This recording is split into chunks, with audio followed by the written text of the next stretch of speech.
without further ado, I will start this a very timely presentation, not just because we've just had the inauguration of a new government in Japan with a new cabinet position in charge of economic security, but we are delighted to have one of the most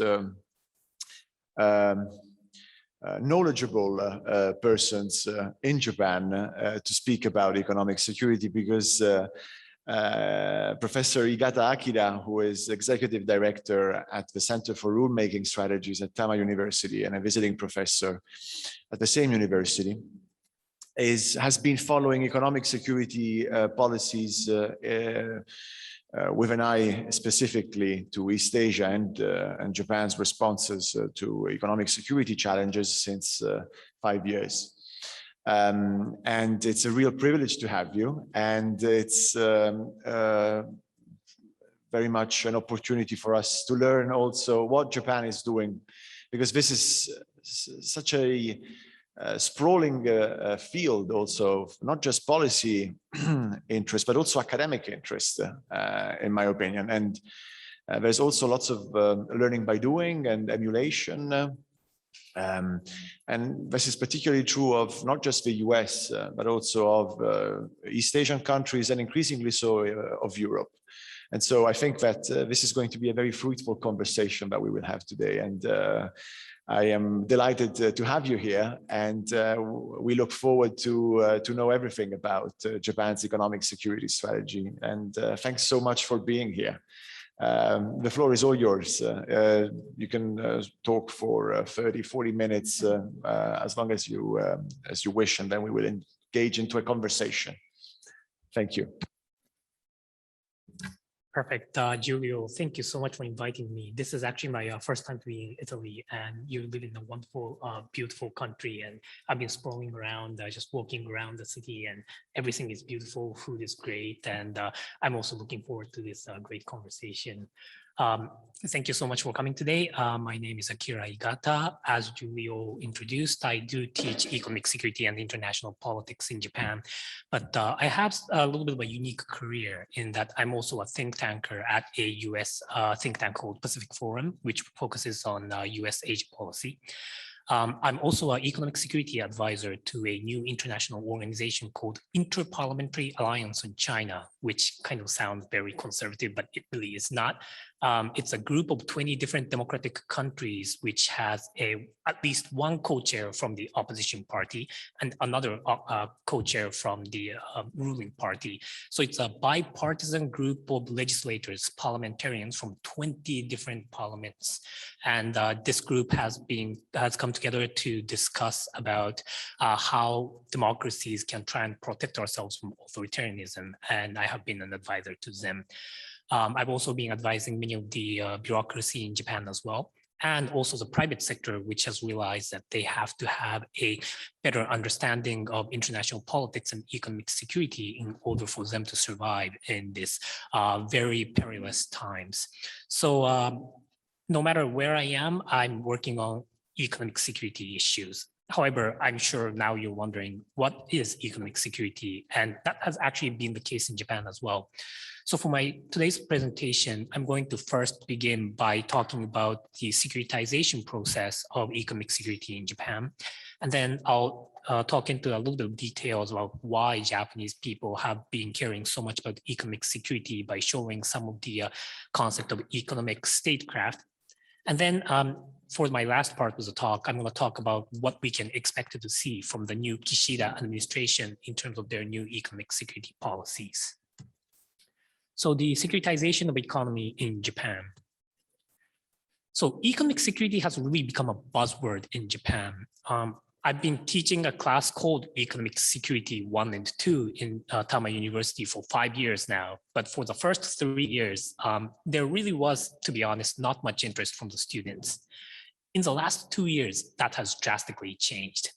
I've been basically saying the same thing for these 5 years, but for the last maybe 1 year or even this last 6 months, my appearance on Japanese TV and Japanese media have skyrocketed because of this increasing focus on the so-called economic security in Japan. And if you think about why this has become such a buzzword in Japan, I think there's two major factors. One is a China factor and another is a technology factor. For the China factor, there are various strategic trends that are important. For instance, there's the relative China's rise and relative US decline that has got Japanese, both politicians, bureaucrats, and the private sector worried about the trajectory of the free and open Indo-Pacific and the international order. There has also been increasing use of economic statecraft by some authoritarian countries, which I'll go into detail. There is also a new strategy that China has started to take, military-civil fusion, which had existed as a tactic or policy from the past, but recently has been elevated to the level of strategy. And then there are also other factors as well, such as new legislations passed by China. The national intelligence law has especially been a concern to the Japanese because, as you may very well know, this law basically states that if you are a Chinese citizen or Chinese corporation, then this law would allow the government to say, please help us gather intelligence information to the government. So de facto, this would make any Chinese entity suspicious, at least from a certain actor's point of view. And then there has been lots of talks about human rights violations in Xinjiang, Tibet, Inner Mongolia, and Hong Kong, which has led mostly the Japanese public to be aware of China to be a rather more threatening force, not just militarily, but also from the values perspective as well. And then the second big factor is the technology factor. Automated driving, 3D printing, AI, do-it-yourself biology. These emerging technologies, of course, can be used for basic private sector means, but these can also be used for military means. These are all dual-use technologies. So now these private sector's economic activities have impact on the government security policy, and government security policy has an impact on private sector's economic activities. So any issues that has economy and security overlapping has been now called economic security in Japan, and everything is talked about in this scope of economic security. And this rise of economic security discourse can be seen as a part of a securitization process. The traditional definition of security has been that the state protects the sovereignty of states from enemy states through military means. There has also been distinction made between security and safety, with security being one to protect one from threats, and threats defined as being man-made causes. And so safety is a different issue from security. Safety is to protect one from danger or natural causes. But this concept of security has evolved over the years. Now, the Copenhagen School defines the process of securitization as the process through which issues traditionally not construed as security issues are considered as such, raising the profile of that issue in political discourse so that increasing budget can be used for those specific purposes. This can be said about climate change or Great East Japan earthquake or COVID-19, or now this one, many of the European observers may not be so familiar with. We've recently had a fiasco called the Line app fiasco. And Line is a very famous Japanese communication app like the Facebook Messenger or Signal. But it turned out that some of the data that Line stored were not in Japan, and that there were also foreign countries that were able to access their data because some of the maintenance of this database were situated outside of Japan. And this has really raised the issue of personal information as being also security. And then, of course, human rights has also been increasingly politicized and securitized in Japan as security for humans, human security. So securitization process has been observed in various aspects of the Japanese politics in the past. And I guess you can say that economic security is part of a larger trend.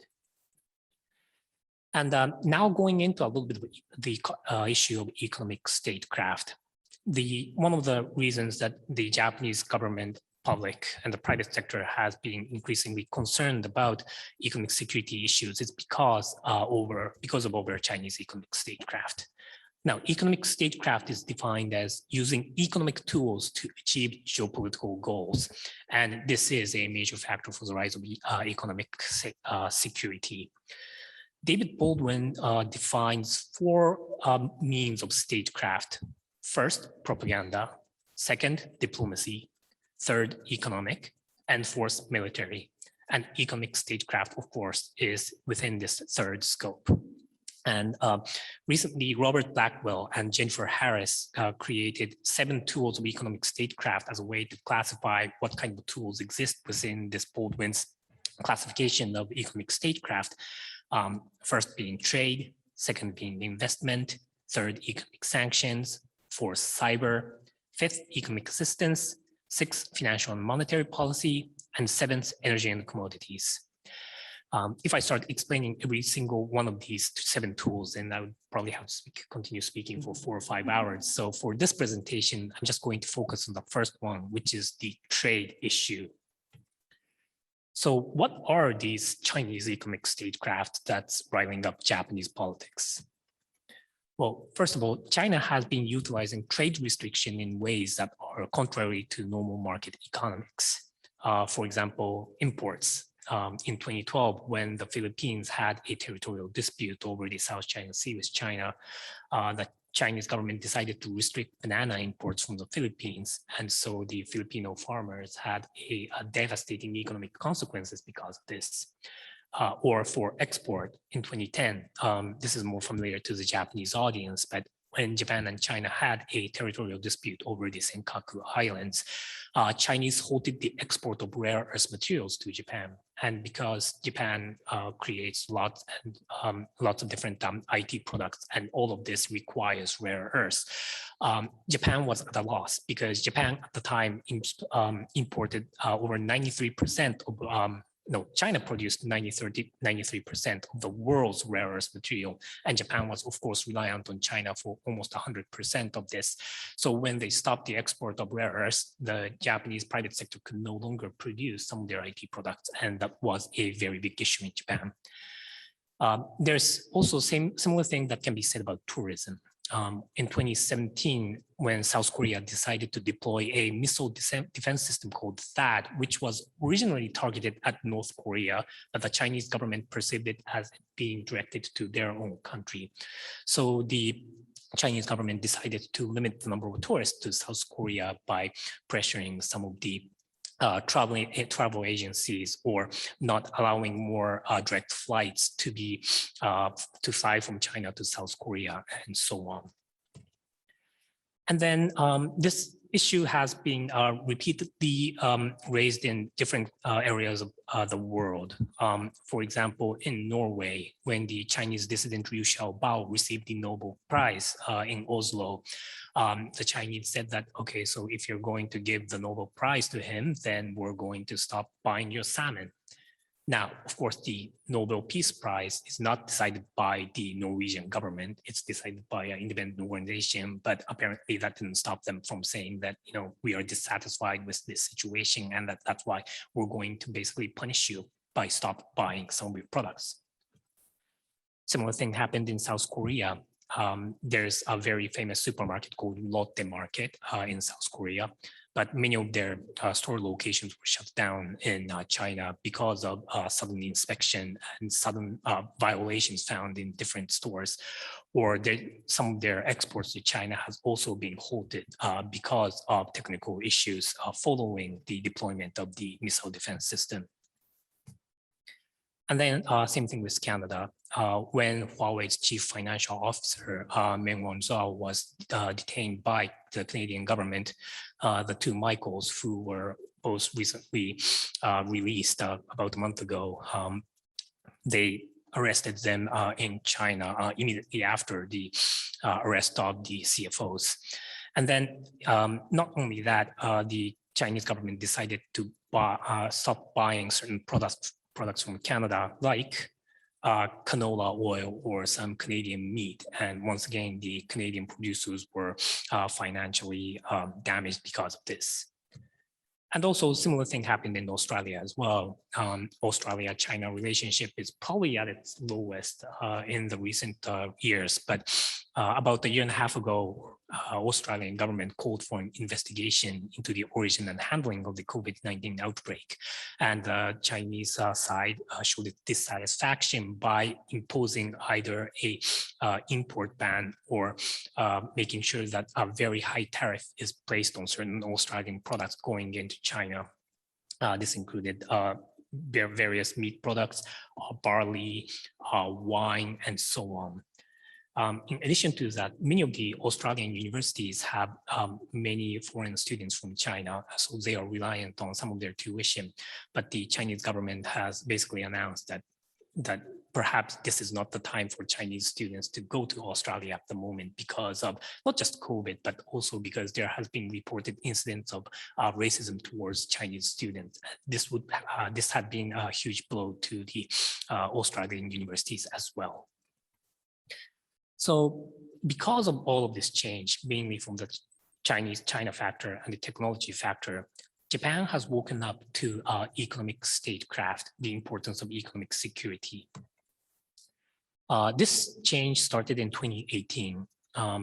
There has been a string of changes, but if you go back to the beginning, the Japanese government decided to create an economic division within the National Security Secretariat. For those of you who may not be too familiar with Japanese political system, the National Security Secretariat is probably the most important bureaucracy that is in charge of coordinating different security-related issues by coordinating different ministries' activities. And until then, there were divisions working on intelligence, or divisions focusing on allied countries or partner countries or not so friendly countries. But there were no divisions that focused exclusively on economic security. But in 2018, September, they have decided to create this economic division with the specific focus of making sure that Japan will now consider economic security as one important aspect of security policies. And then during the Abe administration and the subsequent Suga administration, there has been various economic security policies that have been taken. For example, on the blue side, on the left side in blue, you can see all of these policies which have been taken, just, these are all policies taken over the last 2 years. So they have really undergone very significant changes. For example, in terms of ministries or organization, the National Security Secretariat created the Economic Division, as I've just mentioned. Ministry of Foreign Affairs created Economic Security Division. So did Ministry of Economy, Trade and Industry. And then even the intelligence organization joined in as well, with the Public Security Intelligence Agency creating a new project team on economic security and even creating a new web page on economic security to make sure that they can advise some of the private sector about economic security risks and industrial espionage. The National Police Agencies reorganized itself so that one of its foreign policy arm is now focusing exclusively on China and not on Asia in general. And then Ministry of Defense, they didn't create a new division, but they have created a new position for that looks at various critical technologies that the Japanese companies and private sector has and try to find out how these technologies could be used to modernize Japan's self-defense forces. There has been various legislation changes as well. They have tightened the export control and investment screening, especially for critical technologies that Japan has. And it has also started to create a law that allows the government to gather information about foreign land acquisition in Japan. Notes that they have not banned the foreign acquisition of land in Japan yet. They have simply passed a law that allows the government to gather information about it so that they can next consider whether or not they should ban them or not.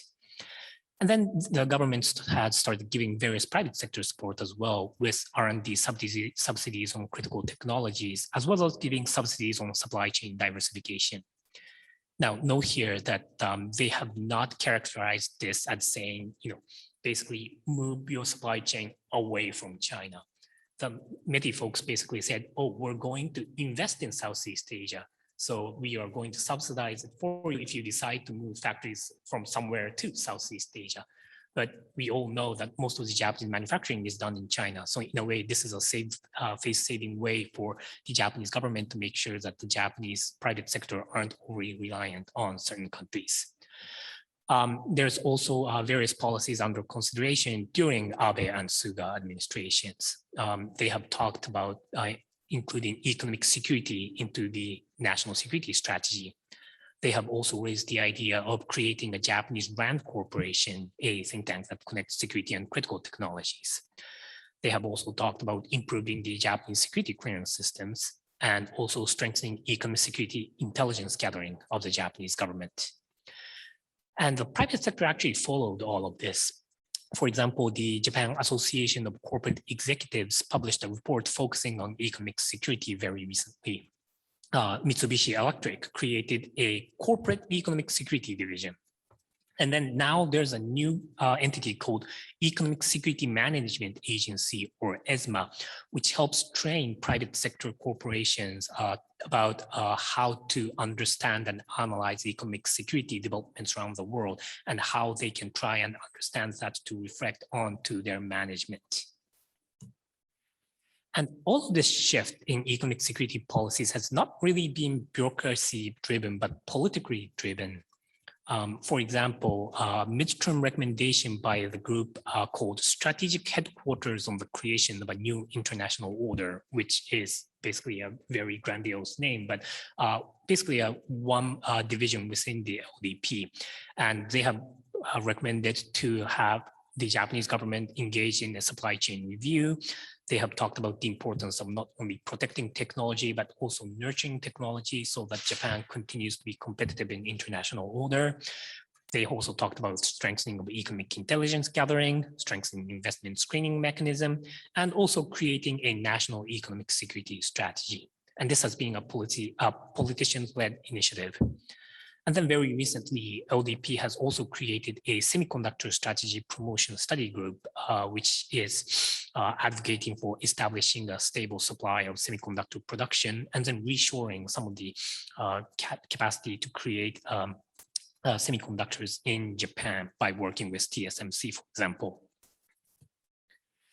So if you now look at the Kishida administration, you'll be able to see that this economic security awakening under Abe and Suga will not only likely continue, but even accelerate to some extent. For example, on the left side, you can see Akira Amari, who is the LDP Secretary General under the Kishida administration. And he has long been a primary advocate for Japan's need to strengthen economic security. And he is actually the head of this Diet Members Group called the Rulemaking Strategies Diet Members Group. And he was the one who submitted the recommendation for Japan to create a National Economic Council about 3 years ago. After this recommendation, the Japanese government decided that since they already had a National Security Council and National Security Secretariat, creating a brand new box for national economic security was too much. So they decided to create an economic division within the National Security Secretariat. So basically, Akira Amari has been the main initiator of all of this economic security awakening in Japan. And now he is in the central position within the LDP. In the middle, you have Takayuki Kobayashi, who is the new, probably the world's first economic security minister. I could be wrong on this, so please don't quote on that, but I've never heard of an economic security minister anywhere around the world before. So at least it's the first in Japan and probably in the world. He has also been engaged in the many of the recommendations that the LDP has proposed in the past about the need for Japan to have economic security, like the strategic headquarters on the creation of a new international order that I just introduced. And he's also a former bureaucrat as well, who has very in-depth information about the economic issues in Japan. So while he is still relatively young in terms of Japanese politicians, and he have only won the election 3 times, and it's really rare for a third termer to be a minister, but he is probably going to be the main player in passing the so-called economic security promotion law in Japan in the next Diet session, which I'll touch upon later. And then on the right side, you have Daishiro Yamagiwa, who is the new Minister for Economic Revitalization. And he has also been involved in various ODP talks about changes in the economic security policies for Japan. And he will likely have any say in a government subsidy program to try and nurture some of the Japanese critical technologies. And in addition to that, his electoral district is in the Kanagawa prefecture, which is same as Akira Amari. And this kind of gives you like the fraternity. And so it is most likely that Yamagiwa-san, Kobayashi-san, and Amari-san will be working very closely together to decide what's going to be the next agenda for Japan's economic security. There are other changes that are continuing under the Kishida administration. For example, the Ministry of International Affairs and Communication has decided not to deregulate the investment screening of outer space related industries. The Financial Services Agencies announced the creation of the Economic Security Division in 2022. Then Economic Security Division has been created in the Cabinet Office. And this is a little bit confusing, but you have the Economic Security Division within the National Security Secretariat, which is a bureaucracy. But now the Cabinet Office also has the Economic Security Division. And this Cabinet Office new division is in charge of drafting this new Economic Security Promotion Law under the Ministry of Kobayashi. So basically, you can think of this as like the ministry for Kobayashi-san, but in a very small scale.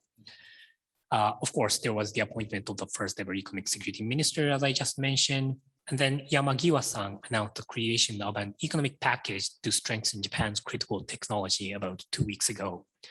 And lastly, Prime Minister Kishida was cautiously but supportive of passing the human rights violation sanctions, so-called Magnitsky Act in Japan, which allows for a pinpoint sanction of individuals or organizations responsible for egregious human rights violation by visa restrictions or asset freezes, which is of course a part of our economic statecraft rules for Japan. So the real question now is, we have the national election coming up next week, and if the LDP wins and wins big, then they would have enough political capital to include a lot more information, a lot more restriction within this economic security promotion law. But if they lose, or if they lose a lot of seats, but even if they manage to stay in power, they may not be able to include some of the rather controversial aspects into this economic security promotion law, like strengthening security clearance, or there has also been talks about Japan to revive the concept of secret patent that existed during the war by saying that there may be certain technologies that we don't want to disclose to the public for fears of being used for military purposes. So the government basically buys a patent for you and then don't disclose it. But of course, in Japan, these are very controversial. And unless LDP wins big, I'm pretty sure that they would not try and put these kind of controversial aspects into the economic security promotion law. So the last part is about what can Japan do? Well, I think Japan needs to start reducing 4 types of dependence on, and I wrote China here, but not basically just China, right? Any authoritarian countries or any countries that has a history of engaging in coercive economic diplomacy. One is export dependence, second is import dependence, third is tourist dependence, and fourth is foreign student dependence. I think I've covered all of this in the earlier slides, so I'm just going to go very quickly. If, for example, you are too dependent on one single country as a market, then if that country decides not to buy your product, then your business will be severely damaged. But if your market is more diverse, then even if one country decides to arbitrarily stop buying your product, you would still be able to find enough capital and enough leeway to find other countries that might be able to buy it for you. Similar thing with import dependence. If your supply chain is dependent on one single country, then it doesn't really have to be artificial man-made supply chain division. It can also be some kind of a natural disaster that stops the production of a certain country, and then you will no longer be able to produce product. So as I like to say, we should now change from supply chain to supply networks, where you have a network of different supply chains together so that you can rely on other if one goes, some problem occurs in one of them. And once again, I've talked about tourist dependence and foreign student dependence. I think one thing that you can do is to make sure that you don't rely on just one country as a market for either tourism or for foreign students. One interesting example that we need to study more about is the case of Australia. About a year has passed since various Chinese trade restrictions have been imposed on Australia, and Australia has long been seen as a country that has high economic interdependence with China. So there has been serious concerns about the negative economic impact of Chinese sanctions on Australia. But if you look at some of the data, it has showed that, and I'm going to show you a couple of different slides here, but basically what this says is that whatever China decided not to buy were bought by the rest of the world. So the economic damage was very minimal. The interesting thing about this, though, is that many of the important commodities like barley, or copper, or cotton, seafood, or timber they were able to reroute to other countries. But if you look at things like luxury items, especially Australian wine, unfortunately, the amount that China stopped buying, the rest of the world suddenly didn't decide that Australian wine tasted good. So their sales were damaged. So I think there's interesting research to be done about the impact of economic statecraft between luxury goods and non-luxury goods. And then in terms of import dependencies, one interesting example, of course, is the rare earth diversification strategy. As you can see here, Japan has decided to diversify some of its supply chains on rare earths, and I think they have been successful. Over the last 20 years or so, Japan has reduced the reliance on China for rare earths from about 100% to nearly 60%. As you can see here, EU, US, and ROK is still over 90% reliant on Chinese imports for rare earths. So if some kind of a diplomatic problem occurs between China and these countries, and China decides to stop the export of rare earths to these countries, then they would be very much in trouble. So, So a long-term strategy to reduce strategic reliance on a country that uses rampant economic coercion is necessary for increasing economic security of different countries. Same thing with tourism. A post-COVID or with COVID tourism strategy should probably include a diversification perspective as well. This graph shows how much of a Chinese tourist decreased after the July 2016 fiasco, after the South Korean decided to introduce the THAAD system into South Korea. So this is the last slide. I think that Japan and EU should cooperate to strengthen 3 pillars of economic security: strengthening the fundamentals, defensive measures, and proactive measures. For the fundamentals, I think it's important for Japan and EU to host a periodical high-level discussions focusing exclusively on economic security issues. Of course, there are cyber dialogues, or there are various high-level security dialogues, but I think economic security is important enough and diverse enough as a topic for it to deserve a exclusively focused discussion area. I think it's also important to create a common strategy or common vision of economic security cooperation between Japan and EU, like the SPA. And then, of course, I think it's important for Japan and EU to learn from each other, share best practices for running an economic security bureaucracy. For example, we just started having this economic security minister, but if it works, feel free to copy it. If it doesn't work, then don't make it.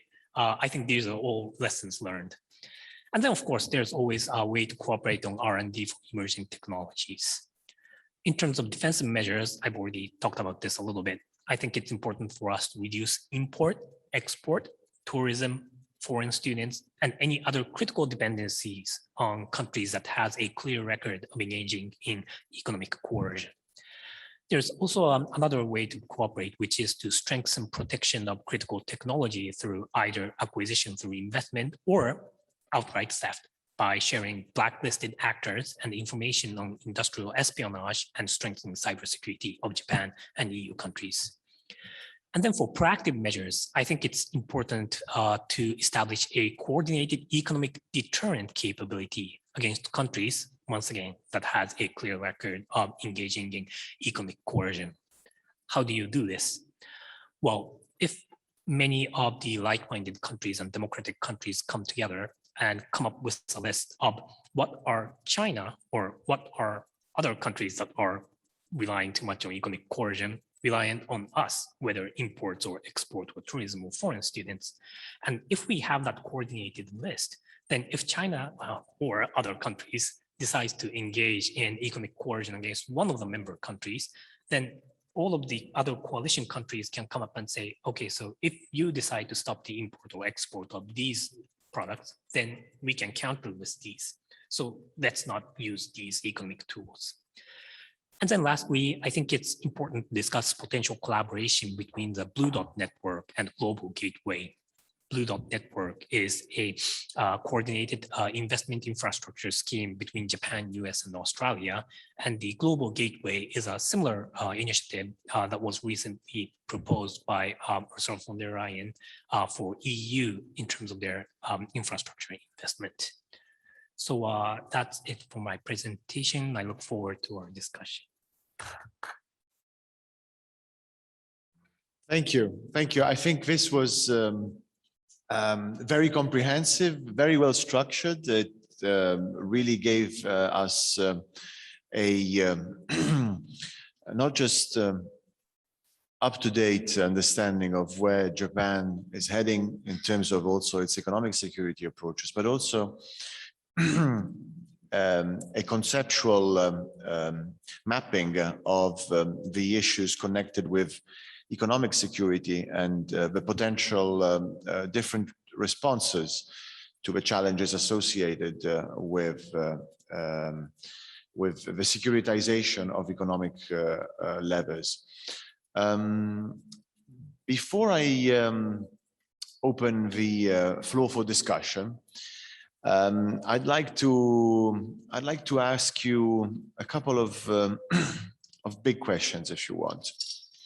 And one is the sort of elephant in the room question. As you mentioned at the beginning, by citing Ole Weber, there is a process of securitization that sometimes hints at the fact that this is a misnomer for something else. And we've seen a hint of that under the Trump administration, whereas of course, it makes perfect sense at a security level to contain China's technological catch-up, because as we are at the cusp of a fourth industrial revolution, new technologies, just like electricity, can be dual use. Everything can be dual use, so to speak. So in a sense, it's really hard to pinpoint at where to basically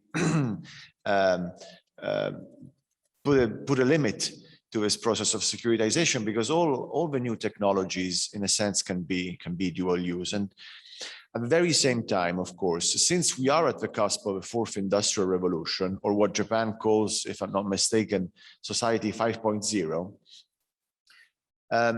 who gets first has the opportunity to make global rules and standards and also dominate the market. This was the fear also in the United States of America with Huawei, right? And so there is an element of industrial policy at the very same time, and protectionism.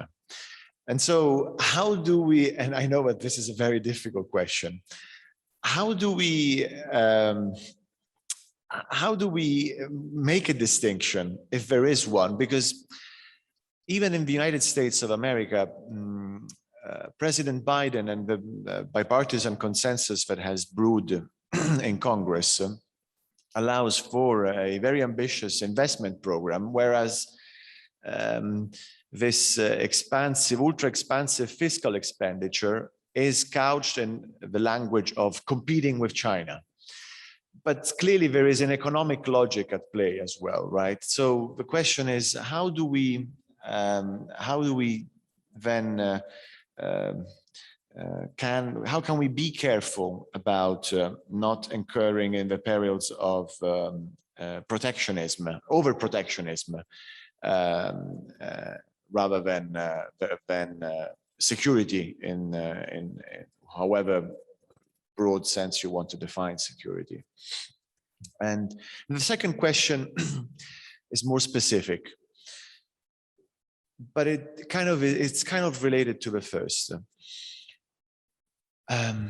It looks like many of the policies that Japan has enacted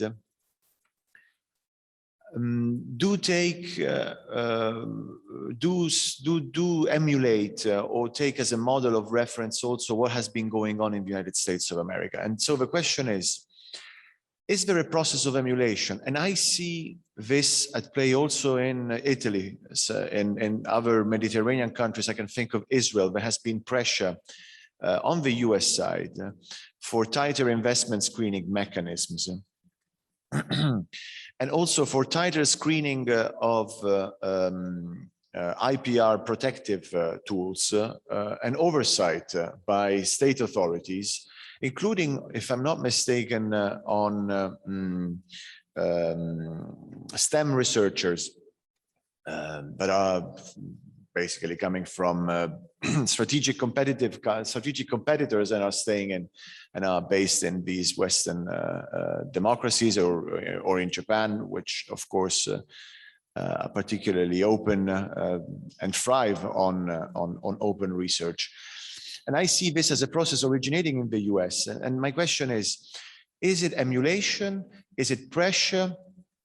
And conversely, and this makes it even a bit more complicated, to what extent is economic security of the type that you talk about, including the reshoring or outshoring to different economies, developing economies, to what extent is that, in a sense, indirect pressure from the US-China strategic competition that increases the costs of keeping factories in China, for instance? Thus, even if a country is unwilling, by virtue of facing higher economic barriers to export straight to the United States, it makes economic sense to then relocate. So it's indirect US pressure at play. And if that's the case, then shouldn't we also talk about the risks originating from the United States of America? Thank you. And sorry, and I will open up the floor for discussion in a second, because I know that there is a lot to talk about. I'm sorry for being the over-loquacious Italian. No, those were really important comments. And I think you get to the heart of some of the problems that we are now facing in not just Japan, but like you said, Italy, Israel, EU countries, any country around the world. Let me start with the easy ones and start from the last question that you talked about. Yes, I think that Japanese policies do emulate US to some extent, and at least we have tried to kind of morph it into a Japanese cultural standard. And we have also tried to look at the situation in Japan, which is a little bit from the situation in the US, and decided to take policies, so emulating, but adapting it to the Japanese circumstances. That's why, for example, I talked a little bit about the, let me go to the slide about, okay, what policy Japan has taken.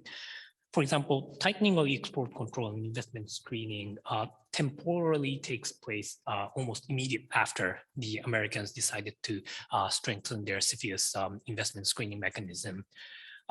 This, restrictions over foreign land acquisition also has been, actually, this has been under consideration for a few years now, but this issue was finally able to at least pass as a legislation at this timing, because once again, the Americans decided to include land acquisition within their CFIUS investment screening mechanism as well.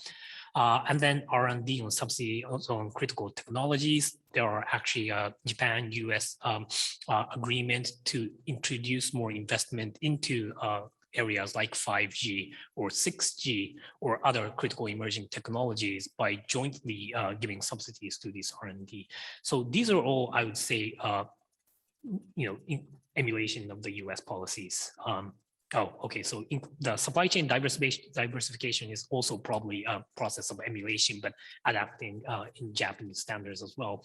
The Biden administration has given presidential orders talking about the need for the US different departments to undergo a supply chain review 1 year after its its inauguration. So next February, I think there are about 7 or 8 divisions or bureaucracies in the US that must come out with a basically a supply chain review talking about what are their vulnerabilities in their global supply chains for some of their core technology within their jurisdiction. But Japan has started talking about the importance for supply chain diversification, as well as, first of all, understanding where Japan's supply chain lies and where the vulnerabilities lies immediately after the US had started talking about this as an issue. Having that said, I think that I could be wrong on this, but I think that giving subsidies to supply chains for diversifying and then saying that it's an investment to Southeast Asia, this is completely a Japanese initiative. I think that the US is more blunt, saying that, oh, we no longer want to have a Huawei used in our 5G systems. Yeah, even on these telecommunication infrastructure issues, Japan had been a little bit more cautious in that. Technically speaking, Japan has not banned Huawei from Japan. The government has decided not to use some high-risk infrastructure for telecommunication in Japan. And then the private sector kind of followed voluntarily to this government decision not to use high-risk vendors.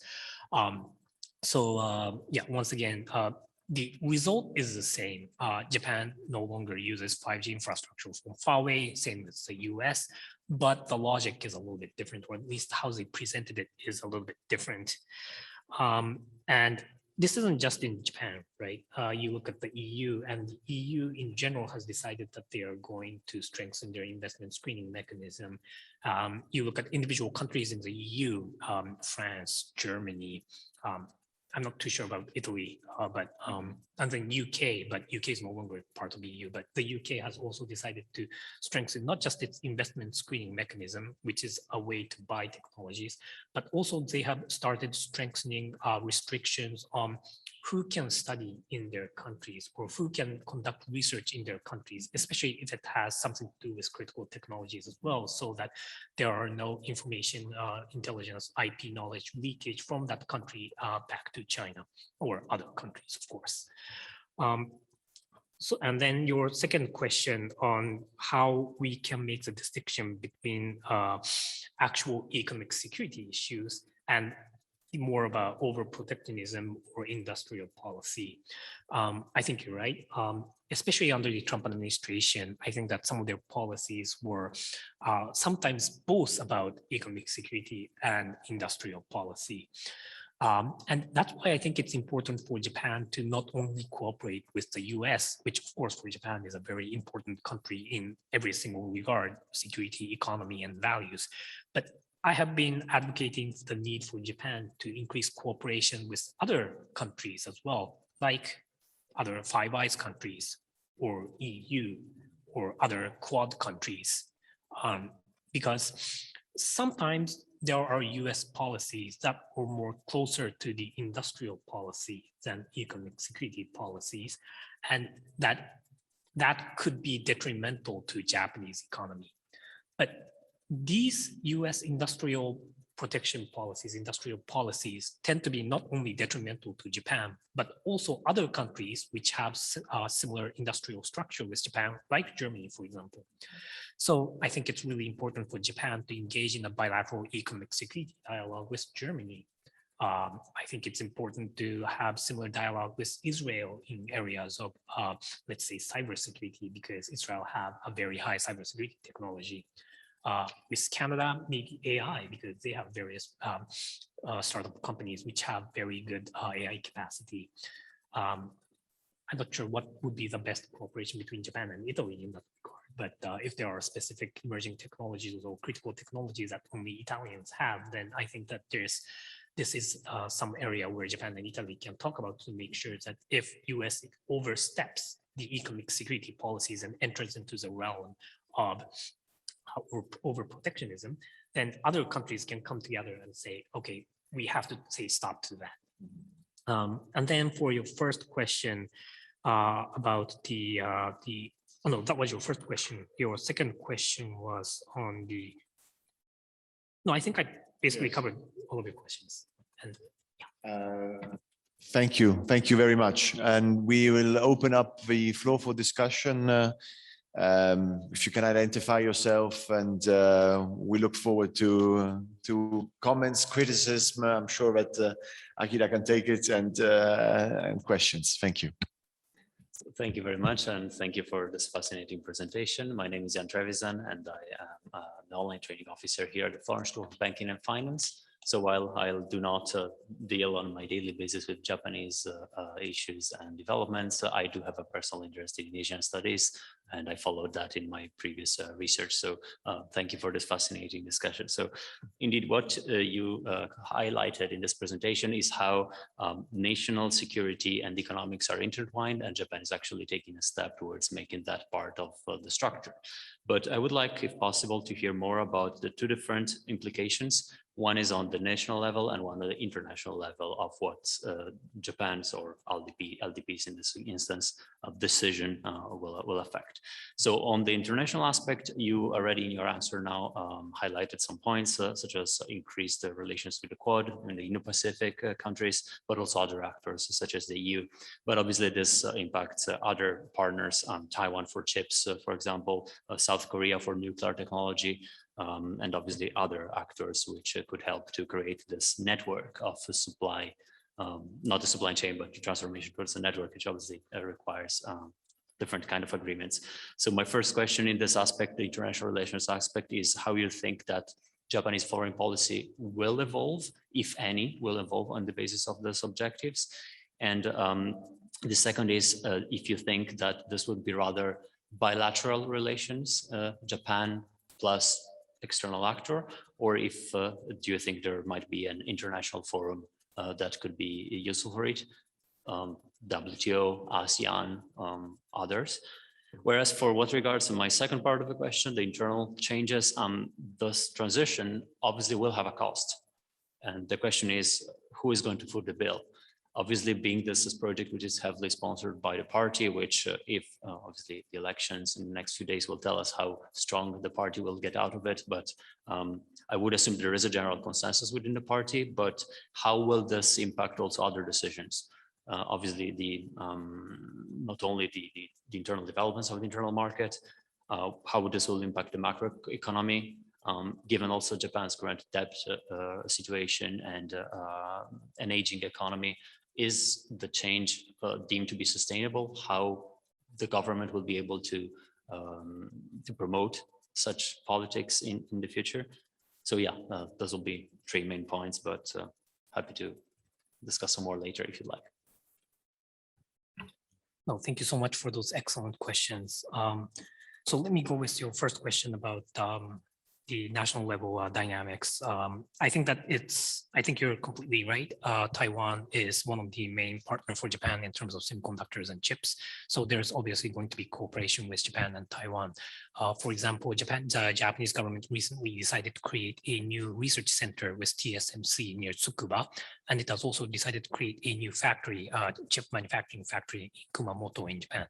So I think that these kind of collaboration is going to even continue further into the future.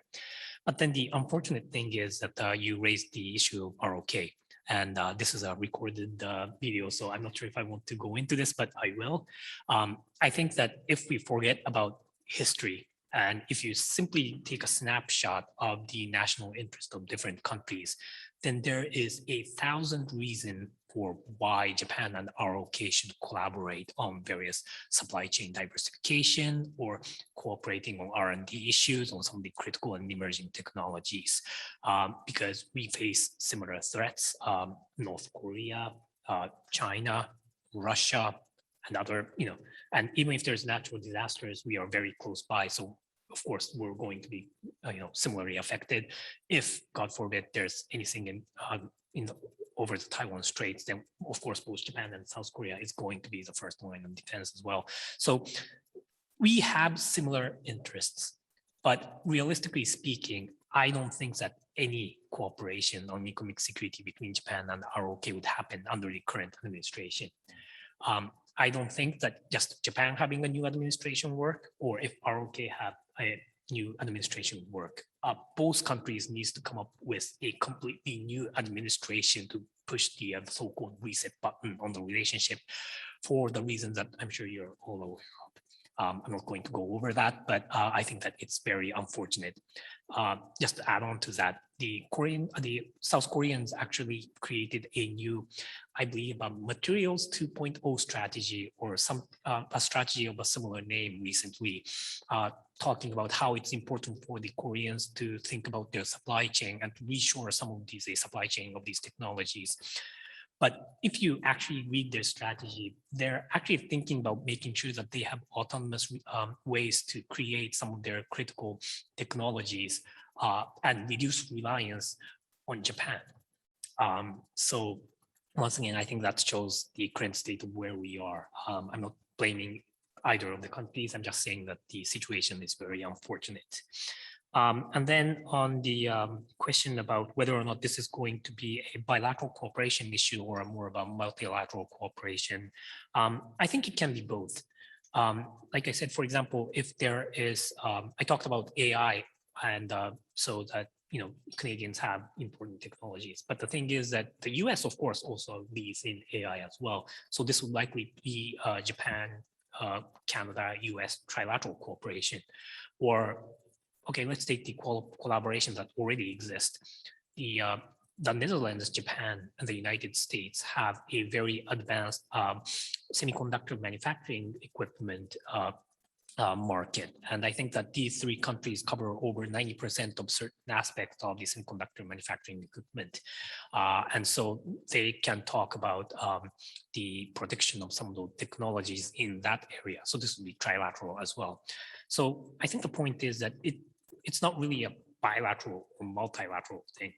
We have to think about what technologies are we trying to protect or promote, and then look for countries that actually have, that should be in the discussion. And then in terms of the internal change, internal markets change and who should bear the cost. I think this is the most difficult question that we have to face so far, because once again, national strategy and the economic dynamics of private sector is sometimes at odds. And for issues of economic security, usually if we try to increase the economic security of a country, then the private sector would lose some of their markets or lose some of their economic benefits. But the thing is that I think that the Japanese private sector has been following the government lead in this, because it's not just economic security issues that's prompting them to diversify some of their supply chains. For example, if you look at pure economics, the labor costs in China is rising, the land cost in China is rising. So even before all of this, US-China competition started becoming much more competitive. There has been various Japanese companies who have decided to build a factory in India or in European countries or in Southeast Asian countries, because creating a factory in China is purely economically speaking, not that lucrative compared to decades ago. There's also issues about human rights as well. This is much more recent, but now there has been a big push towards the allegations about the forced labor happening in Xinjiang and Tibet and elsewhere in China. And Japanese companies, many of them have been criticized for using suppliers that uses these forced labor. And when they take these allegations and the potential reputational risks and reputational damages that they can use, they would suffer from using these kind of suppliers, then it may no longer make sense for them to continue producing in China. This is especially true in the age of ESG investment, where there are investors really caring about human rights issues. There's also slowly but surely increase in the ethical consumers who really care about not just the environment, but also human rights issues and conditions of workers and laborers. And if they figure out that they are no longer interested, if they figure out that some of their products could have been made from forced labor, then they would be more than willing to pay extra and premium for other competitors who can say that they do not use forced labor. And I think it's not just Japan. I think the world is going towards that direction. About 2 weeks ago, I think that the G7 trade ministers had a meeting, economic ministers had a meeting, and decided to strengthen some of this human rights due diligence to make sure that forced labor are no longer used. And then there may be some similar statement coming from the G20 happening next week. I doubt it, because there are many countries that want to prioritize the pure economic interest over some human rights values issues. But I think that the EU has, I think, said that by the end of this year, EU is going to come up with a human rights due diligence or environmental and human rights supply chain due diligence law coming up. And then full disclosure, I have been helping many of the Japanese DAIC members pass their own human rights due diligence law in Japan as well, because many European countries or US or Australians or Canadians, many of these countries already have either a modern slavery legislation or a human rights due diligence law to make sure that the private companies conduct certain due diligence about the state of laborers that they use for their supply chain. Many of them, not just for first tier suppliers, but also second tier, third tier, and all the way down. So I have been advocating for the need for Japan to pass at least a similar law, human rights due diligence law. And hopefully after the election, some of the parties that have worked with us in creating this human rights due diligence law, which kind of mimics the UK's modern slavery law by making sure that companies make their human rights due diligence efforts transparent. Then the Japanese companies would start to realize that if they want to attract ESG investment, if they want to continue having these ethical consumers buy their products, and if they want to have business partners that really cares about SDGs and forced labor and human rights issues, then they have to make sure that they would improve the situation of human rights of these laborers. So once again, it's not just economic security issues, pure economics, human rights, and also COVID has helped in making companies realize that relying on just one country is never a good idea. So they must diversify away as well. So I think there's just multiple reasons for why Japanese private sector is realizing to just basically make sure that they diversify the supply chain. So I think they're really willing to pay the cost of it, because it's not just to make sure that the governments can be happy about the economic security of their country. It's actually in their interest to do so for various reasons. Fantastic. Thank you very much. I will ask, if I may, a couple of quick questions, but kind of possibly a bit specific. One pertains India, which is usually understood as a potential big player. The EU also has a connectivity partnership. The first one was signed with Japan. The second and only one we have was signed with India this year.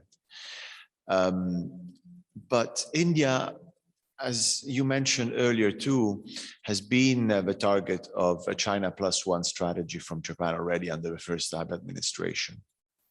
And there were some initiatives, connectivity initiatives that were inaugurated earlier on, such as the Asia-Africa Growth Corridor, that somehow we haven't heard about anymore. Even the supply chain resiliency initiative between Australia, India, and Japan. I understand that there has been money allocated, and within the Quad framework, there has also been a standing group on supply chains. So my question is India an active player, or is India more of an object rather than a subject? Because my understanding is that Japan has triangulated with India to preserve its sphere of influence, so to speak, in South Asia, for instance, in Sri Lanka. So there is a coordination, yes, but it was to the benefit of India. And there is, of course, an Indian benefit also in terms of connectivity initiatives that are in India, with JICA and Japanese ODA being big spenders in the country. But is India, what is India offering and chipping in on the table? Because we talk about Indian labor potentially and links in East Africa or high-end technology, but I don't have, I can't really put my finger on it. And so I would like to learn from you. And the second question is straightforward, but potentially even bigger. My understanding is that Kishida hails from the moderate Kochikai faction, which has traditionally been in favor of dialogue with Asian neighbors and whatnot. Let's stick to China. You mentioned a cautious opening towards human rights issues, and he apparently talked about Xinjiang and Tibet and Taiwan with Xi Jinping during his first phone call. Are these his true colors? Do you think that Kishida has been rebooted in a sense from his Kochikai background, or do you think that with time we will see a more Asianist, if you want, and less emphasis on universal values from Kishida, who certainly, at least speaking of LDP factions and Japanese domestic politics, comes from a very different background compared to Abe. Thank you very much. Thank you again for those two excellent questions. So first question on India. Once again, India is always an issue because it's such a big country with such big potential. So I think there's two different factors to the question you asked. One is about supply chain and other is more about what India can put on the table. I think that India has been interested in diversifying some of its supply chain as well. And that's why if you look at a bilateral agreement between India and Australia on strategic relationship, once again, I forgot the exact name of this, but it includes a supply chain diversification language as well, included as well, especially in the context of the medical supplies because of COVID. But if you read the words carefully, and once again, I'm not quoting this verbatim, but there was words about the importance of cooperating together to diversify some of its supply chain for medical issues and other strategic issues or something like that. And I guess if you're a little bit skeptical, you can see that, you know, other basket clause that's kind of targeting certain countries, probably due to the fact that India and China had a border dispute, as you know, and their relationship has been going down pretty bad recently. And then on the issue of the supply chain resiliency initiative, yes, this was a very interesting trilateral agreement between Japan, Australia, India. But then, of course, the immediate question is, there is already a quad that includes all of the three countries plus the US. So what was really the point in getting the US out of this initiative and making sure that we do something for SCRI instead of the quad? And of course, I don't really know what was going on within the internal discussion of these countries, but my guess is that the reason why the quad has started to include some of these supply chain issues here is because the US was not happy with the fact that these three countries left out US through the supply chain resiliency initiative. So I think that the main collaboration and cooperation will continue to be the quad, and the SCRI budget, if they are to be used, is going to be at least be in conjunction with some of the quad initiatives as well. And then on the last point about what can India offer to the table, I think that every country only cooperates when it's in their interest. So in that sense, I think India is being very smart.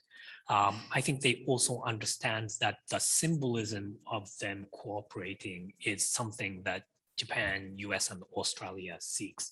So for India to say, yes, we agree, yes, we'll take part in this initiative, is itself a value. So I think this symbolism is symbolic value of India being part of this initiative is pretty important as the biggest democracy in the world, I think. Yeah.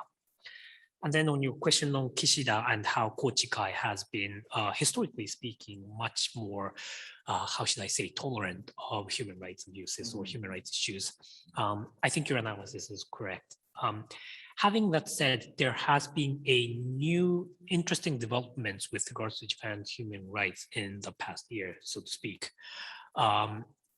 So during the last Diet session, there has been many different initiatives from the Diet with regards to changing some of its traditional Japanese human rights policies. For example, there has been a non-partisan group to reconsider human rights was created with over 80 Diet members as, taking part in this. And I think all of the major parties have been involved in this initiative. And they have pushed for, or at least started discussions about Japan passing the human rights abuse law, the so-called Magnitsky Act in Japan, so that Japan can punish some of these human rights abuses in other countries. The human rights due diligence law that I talked about has been briefed to this non-partisan Diet members as well. Full disclosure, I have had a hand in helping this as well. But so not only that, there has been various other Diet members group, like Diet members supporting Uyghurs or Hong Kongers or Tibetans, and they have come together to try to pass a Diet statement, Diet resolution criticizing the human rights abuses of China, which unfortunately didn't make it to the Diet session. Reportedly because of reluctance from the Suga administration, especially Secretary General Nikai, who have been often seen as being very pro-China. Same with the Japanese Magnitsky Act that never went on to the Diet floor. Same with the human rights due diligence law, probably because the time was up, the Diet session was over, but we have to see, wait and see what happens then. So there's change in the legislature. So the real question is, will this affect the executive branch as well? And so far, it seems like Kishida is also preparing to change as well. During the LDP presidential elections, Kishida had said that he is going to appoint a special advisor to the prime minister on human rights issues. This would have been new. Of course, Kishida won. And then it has been fulfilling most of his promises. For example, during the campaign, he said he's going to anoint the new economic security minister, and he did so. Somehow the issue of this special advisor to human rights has disappeared. You look at the LDP election manifesto, and this human rights special advisor has disappeared. It's still in his Kishida-san's own manifesto during the LDP presidential election. So you can clearly see that that has disappeared from it when it went into the LDP. So I think that kind of shows that there's still very strong opposition within the LDP, like people from Kochikai or from the other factions as well. So yeah, it's we still have to wait and see is my point. If Kishida wins the national elections, then he might very well come back and say, okay, so I didn't, appoint this position yet, but that was because, we were going to have the election. So now I'm going to appoint someone. And if he does, then I think that kind of shows that Kishida is to change, that Kishida or Japan is trying to move away from its traditional mode of collaboration and dialogue in trying to address human rights approaches abroad and adding actions and sanctions in addition, of course, to collaboration and dialogue in order to deter and prevent egregious human rights violations abroad.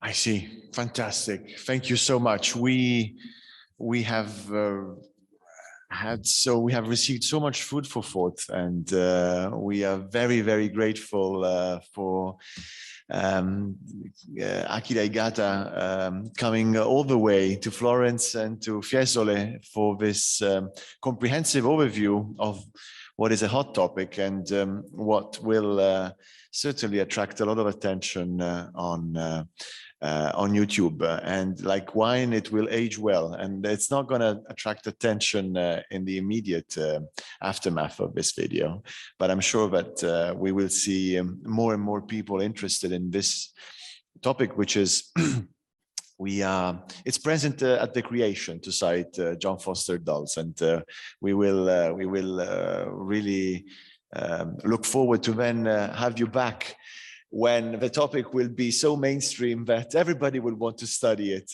and we are sure that you will tell us how it has evolved, and not least because you have been on the front line studying and in a sense also devising ways to in the best tradition of a Robert Schuman Center, studying and not just for studying sakes, but also for policy-oriented results. And so on this note, I thank you very much, and I look forward to having you back at the European University Institute. Thank you.